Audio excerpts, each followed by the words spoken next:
A guy named Joe may have the best job in the world. I'm here on Saturdays for about 4 or 5 hours.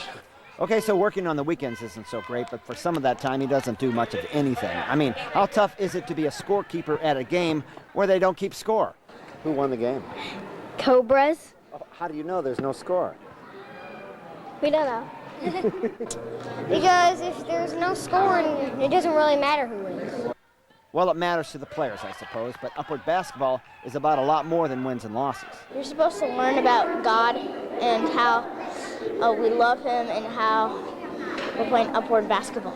But for the record, playing in the older age groups of upward basketball means you do keep score, which means a guy named Joe actually has to watch the game.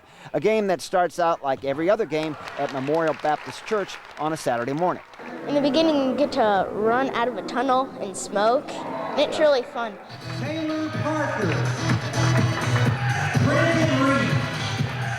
Well, where there's smoke, there's fire, and the Hurricanes and the Spartans were certainly fired up about today's game.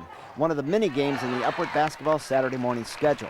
3 Columbia churches hosting hundreds of boys and girls on a weekly basis, thanks to folks like Joe.